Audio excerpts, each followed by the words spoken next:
బట్టతలతో బాధపడుతున్నారా? ఆధునితనమైన పద్ధతిలో hair transplantation చేయబడును. Face clinic Hyderabad.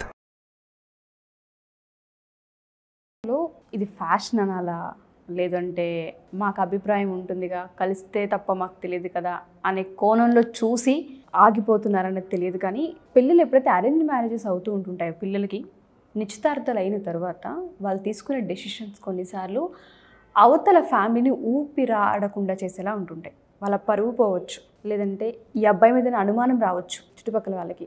నిశ్చితార్థం అయిన తర్వాత పెళ్ళి ఆగింది అంటే చాలా కారణాలు వేలెత్తి చూపిస్తూ ఉంటారు. అందులోనే అమ్మాయి రిజెక్ట్ చేసింది అంటే మాత్రం ఫస్ట్ అబ్బాయి మీద ఫోకస్ వెళ్తూ ఉంటుంది. నానా రకాలుగా అదొక మానసిక హింస అనే చెప్పుకోవచ్చు మనం. అది ఫేసెస్ వాళ్ళకి మాత్రమే అర్థమవుతూ ఉంటుంది.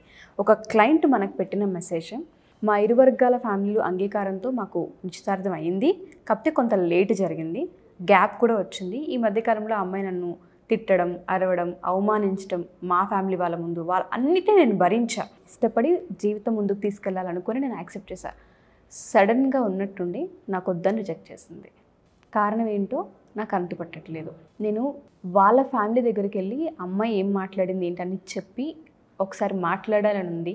నేను పర్సనల్గా కూడా మాట్లాడి చూశాను, కానీ ఇది కుదరలేదు. నేను ఫ్యామిలీని అప్రోచ్ అవ్వాలి అనుకుంటున్నాను. ఎందుకు అంటే మా కుటుంబం అంతా ఇంకా పెళ్ళి అయిపోయినట్టే ఊహించుకున్నారు అండ్ ఫిక్స్ అయిపోయారు కూడాను. ఇప్పుడు వాళ్ళకు ఇది ఒక స్ట్రెస్లా ఉంటుందేమో అన్న ప్యానిక్ నాకు వస్తుంది. ఎలా హ్యాండిల్ చేయాలి? అది నేను అప్రోచ్ అవ్వచ్చా ఫ్యామిలీని, లేదంటే వదిలేయమంటారా? ఏ విధంగా ఈ సమస్యను చూడాలి?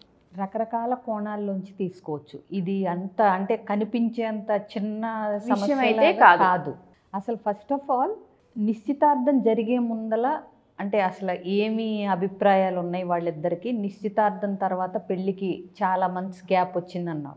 ఎందుకు వచ్చింది అసలు? సరే, కొన్నిసార్లు అనివార్య కారణాల వల్ల వస్తూ ఉంటాయి, చెప్పలేము ఎవరికి ఏ సందర్భాలు వచ్చిందో. మొత్తానికి లేట్ అయింది. అయితే నేను ఇక్కడ సందర్భాన్ని ఎంత వరకు తీసుకుంటే కనుక అసలు ఆ అమ్మాయి యాటిట్యూడ్ మరి మీకు కరెక్ట్ అని మీరు అనుకుంటున్నారా? ఎందుకంటే తిట్టడం, కోప్పట్టడం, అలాగే వీళ్ళ కుటుంబం ముందలే ఇతన్ని అవమానించటం, ఇవన్నీ ఇప్పుడే అంటే పెళ్ళికి ముందే ఇంతలా ఉంటే పెళ్ళైన తర్వాత ఇంకా ఎంత పెరగచ్చు. ఎందుకంటే పెళ్ళికి ముందు మనకు అంత చనువు ఉండదు. ఒకవేళ కొన్ని నచ్చినా నచ్చకపోయినా మెల్లగా చెప్తాము. అసలు అలా మీదబడి అదేంటి తిట్టడం, ఫ్యామిలీ ముందలే పరువు తీయటం, ఇలాంటివన్నీ ఎంతో కొంత నిజంగా వాళ్ళ లక్షణాలు అవైతే కూడా ఇలా వాళ్ళు బయట పెట్టుకోరు జనరల్గా. మరి ఈ అమ్మాయి ఒరిజినల్గా ఆ అమ్మాయి బీ హర్ సెల్ఫ్, తనేంటో అలానే ఉంటుంది అనుకుంటే కనుక మీకు పిక్చర్ ముందే రిలీజ్ అయిపోయింది కదా. ఇప్పుడు మామూలుగా అయితే ట్రైలర్ చూసి పెళ్ళిళ్ళు చేసుకుని తర్వాత పిక్చర్ చూసి అయితే ట్రైలర్ లాగే బాగుంది సూపర్ అని అనుకోవటం, లేకపోతే ట్రైలర్ మోసం చేసింది మనం ఎలాగోలా ఇప్పుడు ఇంకా దీన్ని సరి చేసుకోవాలి అనేది ఒక యాక్సెప్టెన్స్కి రావటం, ఇలా ఉంటాయి. మీకు పిక్చరే ముందు కనిపించినప్పుడు దీన్ని ముందుకు తీసుకెళ్ళాలని ఫస్ట్ పాయింట్ ఎందుకు అనుకుంటున్నారు? అసలు ఇప్పుడు ఆ అమ్మాయి తిరస్కరించిందని కూడా అన్నారు. తిరస్కరించితే ఆ అమ్మాయిలో ఏ గొప్ప లక్షణాలు ఉన్నాయని మీరు వెళ్ళి ఆ అమ్మాయిని మాట్లాడాలనుకుంటున్నారు? ఆ అమ్మాయితో లేదా వాళ్ళ ఫ్యామిలీ మెంబర్స్తో ఎందుకు మాట్లాడాలనుకుంటున్నారు? First point. 2, మీ కుటుంబం కూడా ఆ అమ్మాయితో పెళ్ళి అయిపోయిందన్నట్టే ఫీల్ అయ్యి ఆ అమ్మాయి మీద హోప్స్ పెట్టుకున్నారు అని ఎందుకు అనుకుంటున్నారు? మిమ్మల్ని వాళ్ళ ముందే అవమానించే అమ్మాయి, అవునా? ఆల్రెడీ మీ అబ్బాయి వద్దు అని చెప్పిన అమ్మాయిని మీరెందుకు కావాలనుకుంటున్నారు? Same question. ఏమి అంటే గొప్పతనం చూశారు వాళ్ళలో కానీ వాళ్ళ ఫ్యామిలీలో కానీ? మీ అబ్బాయిని తిట్టినా, మీ ముందే అవమానించినా, మీ అబ్బాయిని వద్దని ఆ అమ్మాయి తిరస్కరించినా ఈ పెళ్ళి జరిగితే బాగుండు అని మీరు అనుకోవటానికి ఆ అమ్మాయిలో కానీ ఆ ఫ్యామిలీలో కానీ ఉన్న అద్భుతమైన లక్షణాలు ఏంటి? ఇంకొకటి, పెళ్ళికి ముందే పరిస్థితులు ఎలా ఉంటే లైఫ్ లాంగ్ వీళ్ళిద్దరూ శుభ్రంగా హ్యాపీగా ఉంటారని మీరు అనుకుంటున్నారా? అసలు పేరెంట్స్ సంగతి వదిలేయండి. అసలు ఈ అబ్బాయి ఉద్దేశం ఏంటి? లైఫ్ లాంగ్ ఇలాంటి అమ్మాయి అంటే ఊరికే పెళ్ళే నిశ్చితార్థం అయ్యి చాలా నెలలైంది, అందరూ ఈ అమ్మాయే నా భార్య అనుకుంటున్నారు కాబట్టి ఇప్పుడు ఈ అమ్మాయిని నేను పెళ్లి చేసుకోకపోతే నా పరువు పోతుందో, లేకపోతే నలుగురు ఏమనుకుంటారు, నాకు ఇది అనుకుంటారో అది అనుకుంటారో అని కనుక పెళ్లి చేసుకోవటం రీజన్ అయితే మాత్రం అది వెంటనే కొట్టేయాలి. మూర్ఖత్వపు ఆలోచన. ఎగ్జాక్ట్లీ. ఎందుకంటే first of all me life long మీరు ఉండాల్సిన లైఫ్ డెసిషన్ మీరు చెయ్యాలి, కానీ ఎవరి కోసమో మీ పెళ్ళి నిర్ణయం భాగస్వామిని నిర్ణయించుకునేది మీకోసం, జనాల కోసం కాదు. ఒకటి, ఆ అమ్మాయి వైపు నుంచి క్లియర్ ఇన్స్ట్రక్షన్స్ ఉన్నాయి, ఆ అమ్మాయి ఎలాంటిదో మీకు. సో మీరు ఇంకా ముందుకు ఎందుకు వెళ్తున్నారు అనేది డిసైడ్ చేసుకోవాలి. 3, మీ లైఫ్ బాగున్నా బాగోపోయినా రేపు దానికి మీరే బాధ్యులు అవుతారు, కానీ చుట్టూ ఏదో మీరు అనుకుంటున్నారు అన్న నలుగురు కారణం కాదు. ఇంకోటి, జనాలకు అంత తీరిక ఓపిక లేదు. మీ జీవితంలో ఏమవుతుందో అని తొంగి చూసి మాట్లాడుకుని రోజుల తరబడి దాని గురించే మాట్లాడుకునే అంత ఇంట్రెస్ట్ ఎవరికీ లేదు. మాట్లాడుకున్నా మీకు అనవసరం, ఎందుకంటే ఇది మీ జీవితం. కాబట్టి యాజ్ ఆఫ్ నౌ మీరు అక్కడ చూసిన దాని ప్రకారం, మీరు చెప్పిన దాన్ని 4 వాక్యాల ప్రకారం అయితే కనుక ముందుకు వెళ్ళకపోవటమే బెటర్ అని ఎవరైనా చెప్తారని నేను అనుకుంటున్నాను. మీరు అన్నట్టుగానే అబ్బాయి తరపు నుంచి చూస్తే ఇప్పుడు పిక్చర్ చాలా క్లారిటీ ఉంది అబ్బాయికి. జరిగిన తర్వాత ఒక ఎంగేజ్మెంట్కే ఇంత చేసిందంటే, ఒక ఇంటికి వచ్చిన తర్వాత పరిస్థితుల్ని తలకిందులు చేసే అవకాశాలే ఎక్కువగా ఉన్నాయి, సిచ్యుయేషన్ బట్టి మనం చూస్తే అనుకోవచ్చు. నేను అమ్మాయి పాయింట్ ఆఫ్ వ్యూ అడుగుతున్నాను మ్యామ్. చాలామంది ఆడపిల్లలకి కొన్ని కేసులు చూశాను కాబట్టి నేను మీ దాకా తీసుకొస్తున్నాను. ఎంగేజ్మెంట్ల దాకా వచ్చే వరకు కామ్గా ఉండి ఎంగేజ్మెంట్ అయిన తర్వాత చేసే బిహేవియర్కి అంటే ఏమన్నా రీజన్స్ ఉంటాయి అంటారా? ఖచ్చితంగా అందరినీ ఒకే ఘాట్ని కట్టి అదే అన్నాను. కొంతమంది ఎంగేజ్మెంట్ అయిన తర్వాత అంటే ఈ లోపల టైము గ్యాప్ ఎక్కువ ఉంటుంది కాబట్టి ఆ అబ్బాయి నుంచి కొన్ని అంటే వీళ్ళతో మేము లైఫ్ లాంగ్ ఉండలేమనే లక్షణాలు అబ్బాయిల వైపు నుంచి కూడా వాళ్ళకి కనిపిస్తూ ఉండొచ్చు. లేదా వీళ్ళకి ఏదో కొన్ని ఎక్స్పెక్టేషన్స్ ఉండి ఆ ఎక్స్పెక్టేషన్స్ని ఈ అబ్బాయి మీట్ అవ్వలేకపోవచ్చు. ఇప్పుడు ఈ విషయంలో కూడా నేను అనేది ఎందుకంటే అడ్వైజబుల్ కాదు అని ఈ అబ్బాయి అడిగినా అమ్మాయి రీజన్ చెప్పట్లా. ఇప్పుడు ఈ అబ్బాయి వైపు నుంచి కూడా ఆ అమ్మాయి పెళ్లి చేసుకోకుండా ఉండటానికి సరిపడా రీజన్స్ ఉండొచ్చు, కానీ ఆ అమ్మాయి అవి క్లారిఫై చేయాలి కదా. ఒకటి పేరెంట్స్ కన్నా చెప్పాలి, అక్కడ దాకా లేకపోతే అట్లీస్ట్ చేసుకోబోయేవాడికన్నా చెప్పుకోగలగాలి. ఇంకొకటి, నీకు నచ్చలేదు ఆ అబ్బాయి, నువ్వు ఆ అబ్బాయిని తిట్టడం, ఆ అబ్బాయిని వాళ్ళ ఫ్యామిలీ ముందు అవమానించడం, నీకు ఇవన్నీ ఎందుకు? నీకు నచ్చకపోతే వదిలేసేయి, నీ డెసిషన్ చెప్పి క్యాన్సిల్ చేసేసుకో. పెళ్ళి అవ్వలేదు కదా, పెళ్ళయిన తర్వాతే అన్నీ సెట్ అవ్వకపోతే డివోర్సులు చాలా ఈజీగా తీసుకుంటున్నారు. ఉంటుంది మ్యామ్ అవమానించడానికి కావచ్చు ఒక అబ్బాయికి, అది కూడా నీకు ఆ అబ్బాయి రీజన్స్ ఇచ్చాడు నువ్వు తిట్టడానికి, but how you are responding, reacting అన్నది ఇంపార్టెంట్ కదా. ఇప్పుడు రేపొద్దున ఈ అబ్బాయి చేసేది అమ్మాయికి, అమ్మాయి చేసేది అబ్బాయికి నచ్చకపోవచ్చు, కానీ కూర్చోబెట్టి ఎలా మాట్లాడుకోవాలి, ఇది నీకు నచ్చదని ఎలా చెప్పాలి, లేకపోతే నీ అభిప్రాయాలు ఏంటి, నాకేమి ఇష్టం, నీకేమి, ఇది కదా మాట్లాడుకోవటానికి ఎంగేజ్మెంట్ తర్వాత పెళ్ళికి ఉన్న గ్యాప్లో వాడుకోవాల్సింది. ఓకే, నీకు నచ్చలేదు, నచ్చనప్పుడు తిట్టడం అవమానించడం ఎందుకు? నచ్చనప్పుడు ఏం నచ్చలేదో ఆ అబ్బాయికి చెప్పి కరెక్షన్ చేసుకుంటున్నాడా లేదా చూడాలి నువ్వు.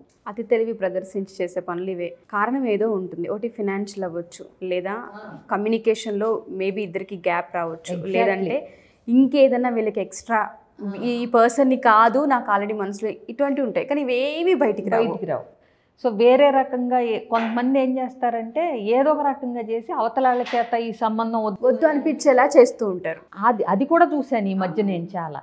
సో వీళ్ళు ఏంటంటే అంటే వాళ్ళు అనుకున్నది అయిపోవాలంటే అది ఏ రకంగా అయినా, అంతే తప్పితే అందులో అవతల వాళ్ళ ఇంకో ఫ్యామిలీస్ ఇన్వాల్వ్ అయినాయి, ఎమోషన్స్ ఉన్నాయి, అక్కడ ఫీలింగ్స్ ఉన్నాయి, చుట్టూ సొసైటీ ఉంది అని కొంచెం ఆలోచించే విధానం తగ్గిపోయింది పిల్లల్లో. నేను చూసిన ఒక కేసు గురించి మాట్లాడుతున్నాను, మా రిలేటివ్స్లోనే సేమ్ ఇదే కేసు నేను కళ్ళారా చూశాను. అసలు ఎందుకు నో చెప్పిందన్న దానికి ఇప్పటికీ అసలు రీజనే తెలియదు మాకు.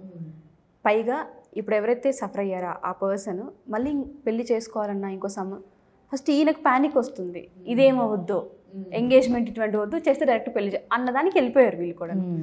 అబ్బాయిలు కూడా ఖచ్చితంగా నేను తీసుకుంటా. ఒక్కొక్కరమే మనం మాట్లాడితే ఆడపిల్లలు కూడా కొన్నిసార్లు అవతల మానసికంగా మనిషికి ఏం ఎఫెక్ట్ అవుతుంది, ఫ్యామిలీకి ఏం డ్యామేజ్ అవుతుంది, వాళ్ళ ఎక్స్పెక్టేషన్స్ ఏంటి, వాళ్ళ ఎమోషన్స్ ఏంటి అని లెక్క చేయకుండా వాళ్ళకి నచ్చింది చేసుకుంటూ, మీరు ఇందాక ఒక మాట అన్నారు, ఏదో ఒకటి చేసి వాళ్ళతో నో చెప్పించడం చేసే పనే అది. అదొక డ్రామాలా క్రియేట్ చేసేస్తూ ఉంటుంది. మనం కూడా తెలివిగా ఉండాలి ఉషా, ఎందుకంటే ఇలాంటి వాళ్ళు ఆది నిష్ఠూరం మేలు అంత్య నిష్ఠూరం కన్నా. మీకు తెలియదు, ఇలాంటి వాళ్ళు ముందే వెళ్ళిపోవటం వల్ల చాలా మేలు జరిగింది, భగవంతుడు చాలా మనకు మంచి చేశాడని అనుకోవాలి, పాజిటివ్ ఆలోచించి మూవ్ ఆన్ అవ్వాలి. ఎగ్జాక్ట్లీ. ఎందుకంటే లైఫ్ లాంగ్ కంటిన్యూ అయ్యే కంటే ఇలాంటి వాళ్ళ గురించి ముందే తెలిసి మనల్ని మనం రక్షించుకున్న అమ్మాయి నిజంగా నెత్తిని పాలు పోసింది అనుకోవాలి మీరు.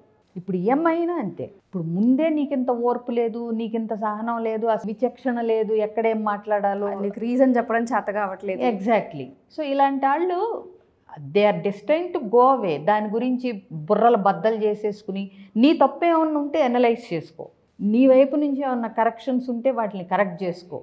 ఏమీ లేనప్పుడు అమ్మయ్య మనకి మంచి జరిగింది, బయటపడిపోయాము అని అనుకోవటం అంత ఉత్తమం ఇంకోటి లేదు. కొంచెం టైం పడుతుంది, ఎందుకంటే ఎంత ట్రావెల్ చేసి ఉంటారు కాబట్టి టైం పడుతుంది. బట్ ఏదైనా నీ లాంగ్ టర్మ్ ఇది చూసుకుని షార్ట్ టర్మ్లో వచ్చిన వాటిని చూసుకుని మూవ్ ఆన్ అయ్యి బ్రతికిపోయాం అనుకోగలిగితే నీకు మనసుకు సుఖంగా ఉంటుంది. చాలామంది అబ్బాయిలు కనుక ఈ డిప్రెషన్లో ఉంటే, అది అరేంజ్ మ్యారేజ్ అవ్వచ్చు, లవ్ మ్యారేజ్ అవ్వచ్చు, లవ్ చేసుకొని 4 ఏళ్ళు బాగుండి పెళ్లి టైంకి వచ్చేసరికి రిజెక్ట్ చేసి అమ్మాయిలు చూసి డిప్రెషన్కి వెళ్ళిన అబ్బాయిల్ని మనం చూసాము. పెళ్ళిళ్ళు ఫిక్స్ అయ్యి ఎంగేజ్మెంట్లు అయ్యి రేపు పెళ్ళనగా పెళ్లి కూతురు రిజెక్ట్ చేసినవి మనం చూసాము. ఆ దెబ్బతో పెళ్ళిళ్ళన్నా అమ్మాయిలన్నా దూరం వెళ్ళిన అబ్బాయిల్ని మనం చూసాం. ఎవరైనా ఈ డిప్రెషన్లో ఉండి దీని నుంచి బయటపడలేకపోతున్నాం, మళ్ళీ పెళ్లి సంబంధం చూస్తున్న ప్యానిక్ వస్తుందని, లేదా తల్లిదండ్రులే మా అబ్బాయికి ఇన్సిడెంట్ జరిగిందండి, అప్పటి నుంచి పెళ్ళన్న టాపిక్ తెస్తేనే ప్యానిక్లోకి వెళ్ళిపోతున్నాడు, అసలు ప్రస్తుతానికి నన్ను వదిలేయండి అంటున్నాడు, బట్ పేరెంట్స్గా మా బాధ్యతను మేము నెరవేర్చుకోవాలనుకుంటున్నాము అనుకునే వాళ్ళు ఉంటుంటారు. అటువంటి పిల్లలకి కౌన్సిలింగ్ కావాలి అనుకుంటే మనం చేసే అవకాశం ఉంటుందా? తప్పకుండా ఉషా.